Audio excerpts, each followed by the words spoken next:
feeling the pain of 1,000 souls. A 6-gram shroom trip report, sent in by a subscriber. Hey guys, I'd like to report an intense and profound trip on 6 grams of the hillbilly mushroom strain. The experience was a psychological and emotional rollercoaster. It took me to the most beautiful heaven and the deepest, darkest hell. And I'm still recovering from the aftershocks 3 days later. The trip, in its entirety, was around 11 hours long. I'd lemon-teched the mushrooms and made a tea out of them, which probably heightened the intensity of the experience. I'd smoked a joint, so a bit of weed was in the equation too, which probably further amplified the effects. I wanted to start off slow initially, so ate 4 grams and waited for the effects to kick in. I don't know why it took so long, but even after almost 2 hours, the effects were barely showing up. So I downed 2 more grams. This was a big, big mistake. And what subsequently happened was one of the most insane and life-changing experiences I've ever had. I had intense nausea for the first hour after consumption, which was really uncomfortable. And to make matters worse, I had eaten a big dinner, which worsened the stomach discomfort. Luckily, those unpleasant sensations faded after some time. I was lying in my bed at this time and began to feel some intense come-up anxiety. However, I applied the things I had learned to observe and accept the anxiety instead of trying to resist or fight it. To anybody new to tripping, do not try to resist any unpleasant feelings, since it will make matters worse. Simply take deep breaths and look at the feelings from a third-person perspective almost. They will pass, and this is something that helped me tremendously during the trip. The come-up anxiety faded and the trip began. Initially I had a lot of negative thoughts about myself, and for some reason my self-esteem got absolutely wrecked. I don't know why, but this happens to me on trips sometimes where I just feel absolutely terrible about myself. Another thing that disturbed me on my trip was that my room was kinda messy and dirty. It was almost like the shrooms were scolding me for not being organised. Another negative theme of the trip was worrying about my physical health and well-being. I am generally a very health-conscious individual and like to look after myself.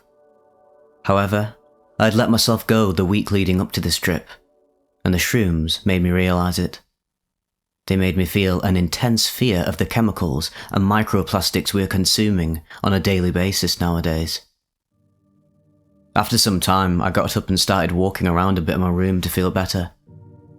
I looked at myself in the mirror, and I know a lot of people say not to do it, but I did it anyways. What I saw in my reflection blew my mind. I knew on some level that what I was seeing was just my reflection, but my shroomed up brain kept looking at myself in the mirror and thinking, damn, what actually is this monkey-like creature I'm looking at? My jaw literally dropped, and as I was staring at my own reflection in utter amazement and wonder, I wondered what was this creature I was seeing? An advanced type of monkey? The result of millions of years of evolution? Wow, it's breathtaking. I lay back down in my bed and closed my eyes, and a lot of my past memories and emotional experiences came flooding back to me. The shrooms showed me visions of painful experiences that I've had with my family. Growing up, my mother and father had a complicated relationship, and I was subject to a lot of neglect and abuse. As these things rattled through my mind on a trip, I decided to call my dad. I video called him on the trip and poured my heart out to him, saying how I love him so much.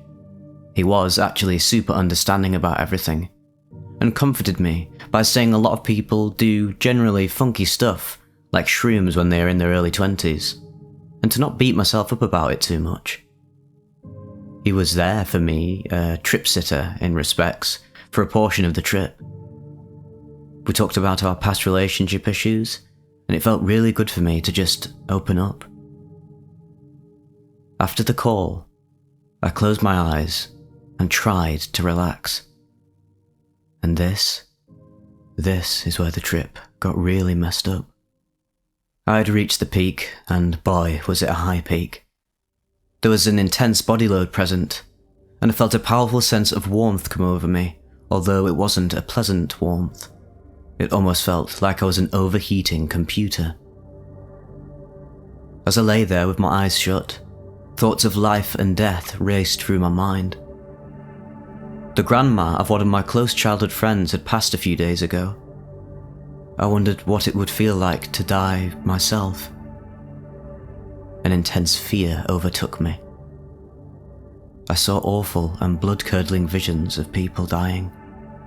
Gruesome and harrowing visions of people being impaled on sharp objects, of abuse, of torture. And man, this part of the trip was absolute hell, and probably the worst I have ever felt in my entire life. I'm sure a lot of you guys are familiar with the sense of oneness and interconnectedness that is common during shroom trips, and I have felt like this many times positively. But it manifested in a negative way in this particular trip of mine. I felt such an intense sense of unity with all living beings that it was like I was literally able to feel the pain of thousands of people from a first-person perspective. The trip was agonizingly brutal here, and I felt a profound sense of empathy, and as though I wanted to take the pain away from all those people and have it for myself instead. I lay in bed for hours. I had visions of the most grotesque and ruthless forms of human pain and suffering imaginable. I saw the universe come into existence, and I saw the fabric of space and time form. When I opened my eyes on occasion, there were strong visuals, intricate geometric patterns, and crooked moving lines everywhere. I was hallucinating intensely. I got out of bed after a while and started crying a lot. The things I had seen and felt were so overwhelming that I had to let it out somehow. I thought I had messed myself up for good, mentally, forever. And I cried and cursed myself in that moment. I think I was still tripping a bit at this point. I cursed myself even more violently. It sucked. It absolutely sucked. I called my mother and told her about the trip and that I loved her. We talked about the struggles we faced together in the past, and I told her that she is one of the strongest women I know for being able to raise me despite the difficulties we had as a family during my childhood. A lot of my pain resurfaced during the trip, and I explored it on a very deep level. I felt profound interconnectedness with the universe and have gained heightened empathy for others since this experience. I have been more clean and more organised, and have been keeping my belongings where they are supposed to be, and have become more consistent and thorough with personal hygiene, and thankfully have returned to making healthier food choices to heal my body. But it must be said, I will not be tripping again for a while after that one. Nothing but love for the subscriber that sent in this report, and this was a very painful one for me to read because it's something that reminds me of the deepest, most painful and truly challenging aspect of the spiritual journey, which is accepting the totality of reality, of yourself, of mind, of God, of everythingness, of infinity. And it's something that I've struggled with, that countless of you have probably struggled with yourself. And this trip really puts it all into perspective that to really achieve enlightenment, you have to go down this path that the subscriber here went down themselves. And it's not easy, and there's no words I can really give or advice for any one individual to truly overcome this facet of the spiritual journey, other than the only way is to surrender, face it, accept it, and love it. Because really, what is reality? It's there's a great quote by Leo Gura from actualize.org that it's a love simulator, an infinite love machine that loves itself in all aspects of its existence and its reality, its absolute truth, per se. And this is just not something you can will into being by theoretically thinking about it. It has to be faced head on. And to be honest, I actually think in a more manageable sense, you have to face your own personal pain and trauma and suffering, accepting and loving it and surrendering to it, embracing it in its entirety before you take on the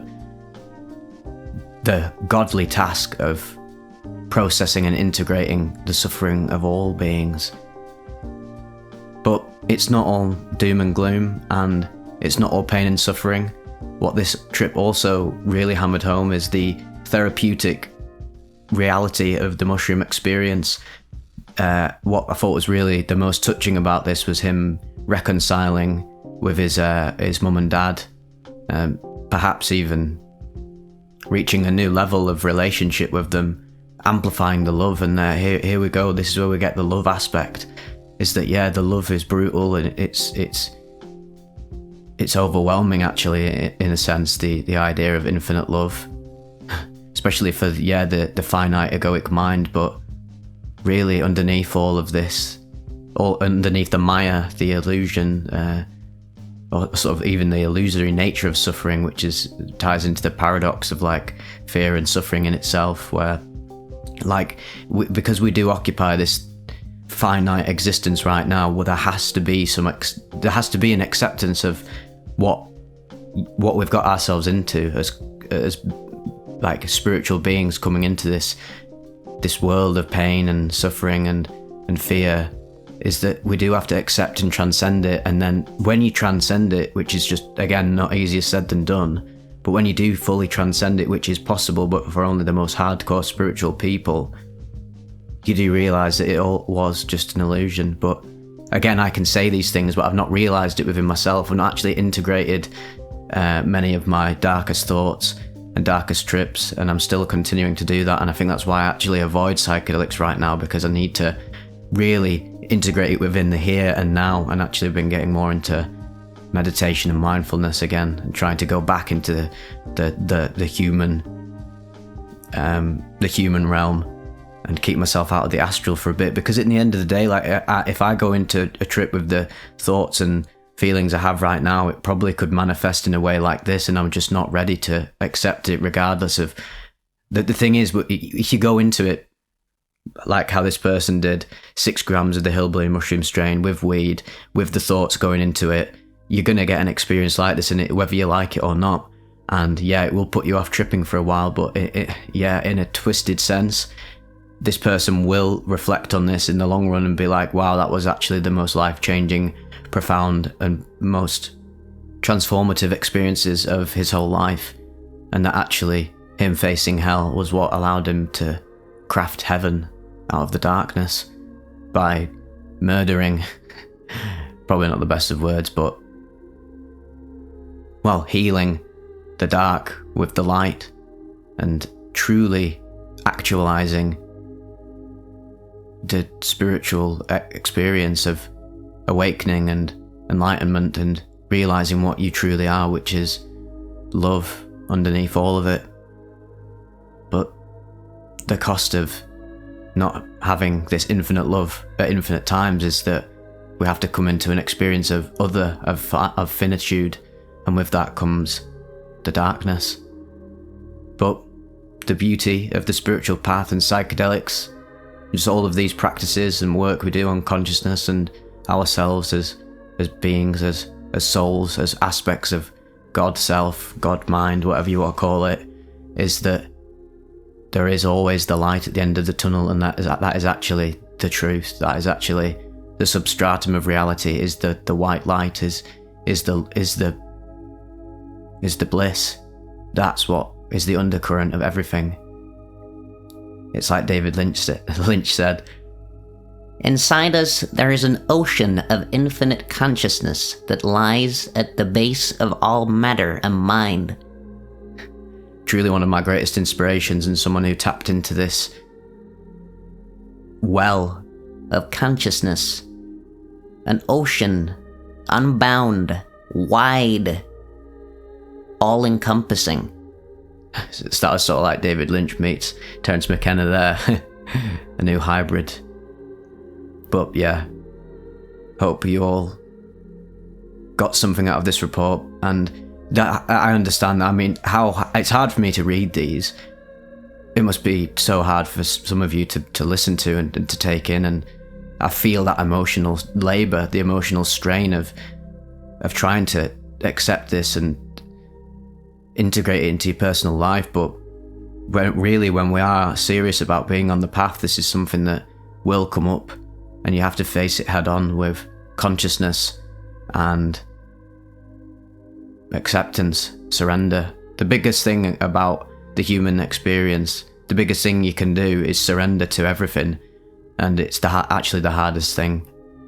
So difficult, unbelievably challenging, and it makes me empathise and respect hardcore spiritual people so much more, and the truly veteran psychonautic people who venture into the abyss and come away with the insights to bring back to the rest of us, which ironically is just ourself, yourself, myself, in its like capital M-Y self, the big self that is us. It's everything. It's everything and nothing, which is funny because nothing is, underneath the everythingness is nothingness, but nothingness allows for everything to spawn from, in a sense. But you can't have one thing without everything else. So to have one amazing part of reality, you have to have all the messed up parts.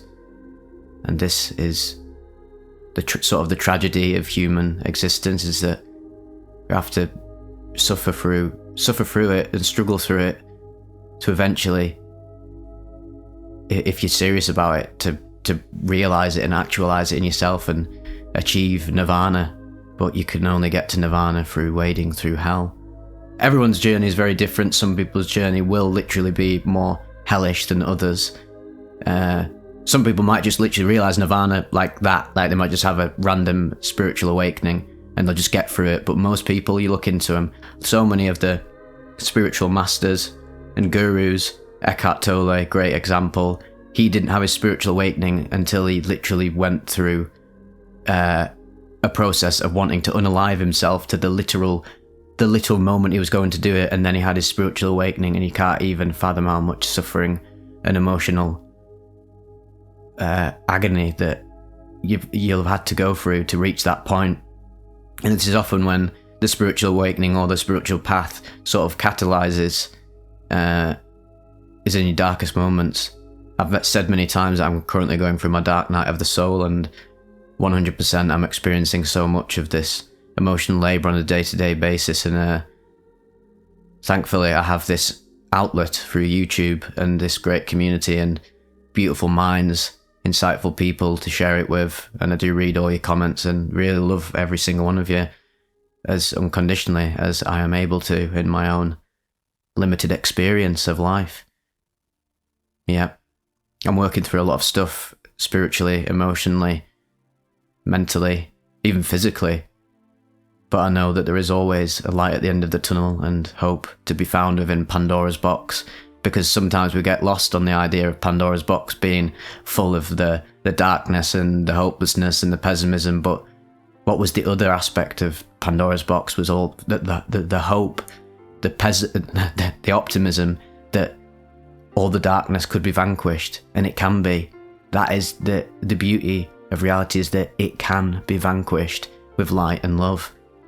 And I'm starting to sound like one of them new ages, like, it's all just light and love, man. But it is, but you can't just keep saying that over and over again. You have to do the emotional man hours to integrate all aspects of reality. And that is not an easy task. But so many of you are doing it, and I'm doing it in my own sort of limited, lazy way. I could get way deeper into this stuff and do better, but couldn't we all? I could do better every single day. I've really been struggling at the minute getting out of bed, going through some serious depression at the minute. But I'm very cognizant, thankfully, through my experience with psychedelics and spirituality and just a love of life, and having been in better places, to know that this is just a temporary phase and that it's just a chapter in my life that I will work through. And again, I'll just look back on this period of my life like this person, the subscriber, will look back on their experience and see that, yeah, there was so much unfathomable pain to this moment in time, the experience that you go through, but you do always end up reflecting back on it and seeing it as a beautifully transcendent experience for your soul. And that's exactly how I relate this experience to my most messed up trips. Obviously, the one that I go on about the most, me running through Manchester naked, having many of the same sort of thought loops and profoundly dark epiphanies that I had to work through and are still working through to this day. One thing that people really misunderstand, or not misunderstand, but misjudge, is how very serious this stuff is. Like tripping, super spirituality, and how much you will lose of like the illusion of being a human, and how much like this is one of the biggest pains for me. Is that every day I'm like, wow, I'm not my childhood self anymore. I'm not my teenage self. And the minute I had like my first mystical experience, it was the end of the illusion of being human, and with that came an unbelievable amount of like deeper love and appreciation of reality in an unfathomable sense, but also much deeper, denser lows. And I can be quite an up and down person of experiencing like enhanced levels of euphoria that are completely unimaginable to like most normies, or whatever you want to call normal people, neurotypical people, who just sort of wade through life and appear to be happy, but actually living through the ignorance is bliss state of being. And whilst that might look good on the surface, underneath there's just no depth. But the sacrifice for these sort of god level like euphoria moments that I've had is that the dysphoric moments are so much deeper. And that's what's been putting me off tripping now, is that last mushroom trip I had, I've just experienced just like this wave of euphoria and dysphoria and felt like I was not getting anywhere. And I've said many times that every time I take psychedelics, the big pervading message from them is to hang up the phone for now. So that's what I'm going to do, and focus on deep physical, mental, inner healing coming from just completely within. Even though I'm a massive proponent for psychedelics, I think sometimes we do just need to relax from them for a little bit and get back into the human realm. Even though I'll never be a human fully again, I've had to let that go for experiencing mystical states of being. There is still a opportunity to get lost back in Maya and fall in love with the illusion again. Because sometimes I do get a bit discontent with the illusion. I'm like, oh, whatever, it's so meaningless. Like I've been reaching like peak nihilism at the minute, but I must also listen to my higher voice. I actually talk to myself quite a lot, you know. I don't know if I'm crazy, but I have conversations with myself. Like I'll talk to myself in my higher self voice. I'm like, come on, Viv, you're much better than this. Why are you doing this to both of us? We're both in it together. But realistically, you're the one mostly calling the shots, being in this avatar right now. So you've got to really pull yourself up by your metaphysical bootstraps, in a sense, and toughen up, because reality is a brutal game, and if you don't navigate it with enough intelligence and wisdom and courage, then it will beat you down, and then you'll beat yourself down. But you can struggle against it and channel the best of us, like Guts from Berserk. Why is Berserk one of my very favourite pieces of art? Because it conveys that and why Dark Souls is also so amazing, funnily enough, both Japanese dark fantasy. They really tap into the idea of the struggle makes the joy and achievement and accomplishment so much more real, and it deepens your love of the illusion. The struggle of reality, the struggle of consciousness in this finite form, amplifies its love for itself. And that's what really Berserk and Dark Souls and all those sort of messed up dark fantasy pieces of art are about, is seeing the love through the cracks. And this is conveyed in a much more visceral sense in dark fantasy, where everything is completely surrounded by darkness and unfathomable darkness that you can't even comprehend. But then there's this light, the guts in Berserk. He's the man who should literally fall into the abyss and be consumed by it, but he literally just continues to struggle onwards and onwards, and doing it for what? For love. Obviously in Berserk it's love of Casca, but I think an undercurrent of Berserk is that Guts isn't just doing it for Casca. His love for Casca is emblematic of his love for everything, for himself and for the world. It's just that it's presented throughout the series very much so as he's just doing it for her, but actually it extends outwards, and his love for her then extends out so far that it goes back into himself, because realistically what does Guts struggle with so much in Berserk is loving himself, and Casca was the element of reality that allowed him to love himself and love others. And that's why I love that stuff so much. Anyway guys, hope you got something deep out of this and that you resonated with it somehow. Best of luck on all your spiritual missions. All the love in the world, really, to you lot. Thank you so much for allowing me to do Vivec. It's saved and made my life. Thank you. And I'll see you on the other side.